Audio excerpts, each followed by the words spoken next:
Here's a quick rundown on 3 things any small business can do to automate some of its sales functions. Let's start with lead generation. Everybody likes to start with lead generation. Everybody'd like to have some. This right here, this icon on my desktop, is connected to an internal web form.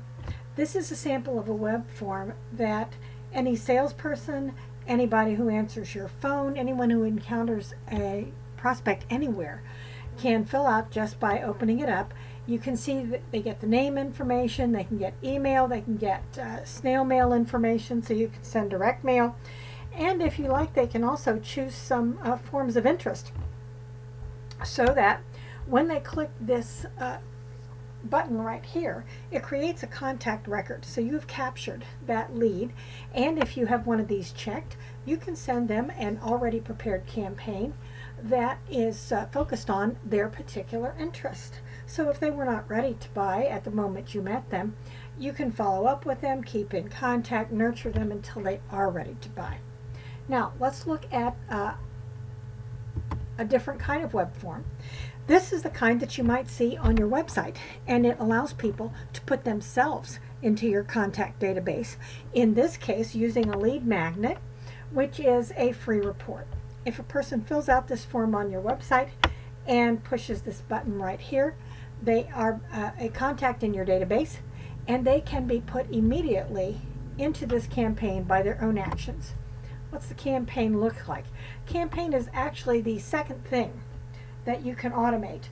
This is a simple one, just a free request. Here's that form where they requested the free report.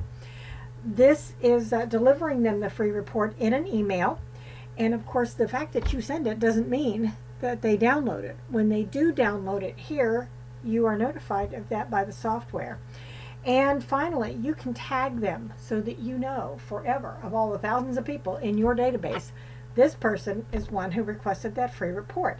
That, of course, gives you the opportunity to market to them again on that subject in the future. And what is the third thing that we need?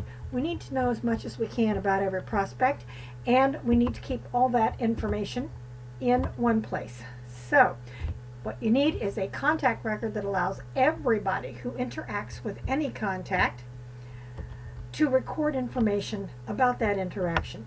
That can take the form of notes. It can take the form of setting tasks up to call them. It can be an appointment that you made. It can be an email that you wanted to send them. Maybe you wanted to send them a quote. It can simply tag them as someone who called and asked about a particular subject. You can fill out an internal web form for them when you're on the phone talking to them. You can put them in a campaign.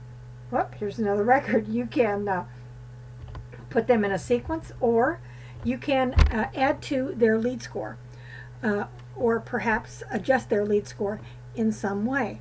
If you can do all these things in one record, that's very time-saving and resource-saving. If everybody in the company can access this same record and update it whenever they talk to that person, the information is available to everybody immediately after that. Also, if you have sales folks or anybody else with some of your contacts in their cell phones, that's pretty common, and not all those contacts may be in your database. If you get an Outlook sync or a Gmail sync or any other kind of email program sync that you can use to update these records through your cell phone, that's a great automation too. So that's 3 things. You can do internal and external web forms, you can do campaigns, and you can have a contact record that allows everything related to that person to be kept in one place. Now, if this is interesting to you and you'd like to know more about it, there are several webinars available, and a couple of them are further down on this page. Just click on the one you're interested in, and we'll be happy to talk with you about it further. Thanks a lot.